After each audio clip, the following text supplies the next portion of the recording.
बड़ा एक्शन होते हुए दिखा है सर। जब भी ग्लोबल मार्केट्स में एक्शन हुआ है, या तो बड़ी गिरावट हुई है या बड़ी तेजी आई है, और फ्राइडे को भी एक अच्छा खासा रिबाउंड आते हुए देखा, जैसे कि आप बता रहे थे नैस्डैक तो 2.5% ऑलमोस्ट उछलते हुए दिखा। तो इस ग्लोबल मूड माहौल में इस बड़े एक्शन का मतलब समझाएं सर।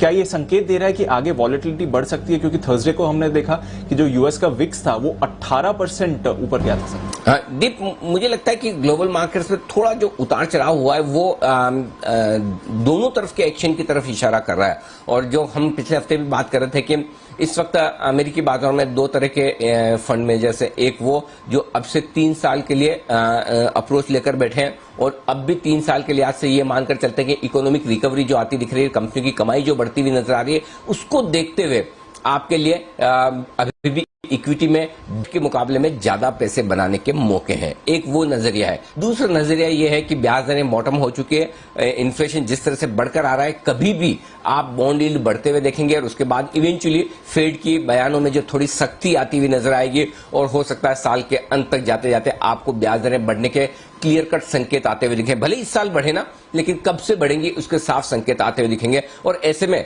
इक्विटी में पैसा लगाना इस लेवल पर, इन वैल्यूएशन पर शायद रिस्की हो सकता है। तो थोड़ा प्रॉफिट बुक किया जाए और फिर से इंतजार किया जाए। और दोनों तरफ के व्यू बड़े स्ट्रांग है, और जब दो तरह के व्यू आपस में बड़े स्ट्रांग आते हैं तो फिर आप बाजारों में उतार चढ़ाव और वोलेटिलिटी देखते हैं। और एग्जैक्टली वही होता दिख रहा है। आप देखिए डाउ ने 300 पॉइंट से ज्यादा की तेजी लगाई और डाउ फ्यूचर्स फिर से 100 पॉइंट नीचे है। तो आप हर रोज बाजार को ऊपर नीचे बड़े गैप के साथ खुलते देख रहे हैं, बड़े गैप के साथ बंद होते देख रहे हैं। और इंट्राडे में और एक दिन तेजी एक दिन मंदी, 2 दिन तेजी 2 दिन मंदी, इस तरह का क्लियर कट ट्रेंड बनता हुआ नजर नहीं आ रहा। तो मुझे लगता है कि भले ही सोमवार की शुरुआत करने के लिए हमें संकेत बेहतर साइड पर ज्यादा है, क्योंकि अमेरिकी बाजारों में जो तेजी हुई है वो हमारे लिए बहुत उम्मीद से बेहतर हुई, लेकिन फिर जितनी तेजी बननी चाहिए वो इसलिए नहीं बन पा रही कि डाउ फ्यूचर्स धीरे धीरे फिसल रहे हैं। तो आपको हर तरह के संकेत मिलेंगे और इन संकेतों के दम पर हमें न सिर्फ ग्लोबल मार्केट्स में बल्कि अपने ट्रिगर्स पर भी नजर रखनी होगी, जिस पर हम आगे बात करेंगे। लेकिन एक अच्छा संकेत और अमेरिका से आता दिखा है,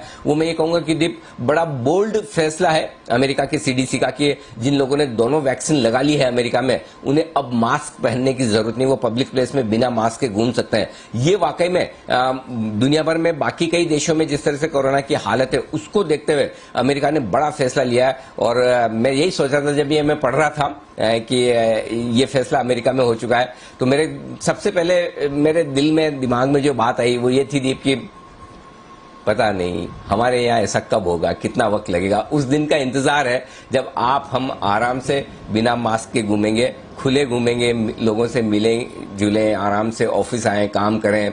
वो नॉर्मल लाइफ अब लगता है कि मतलब दूर का सपना है, लेकिन उम्मीद करें अमेरिका से इसकी शुरुआत हुई है।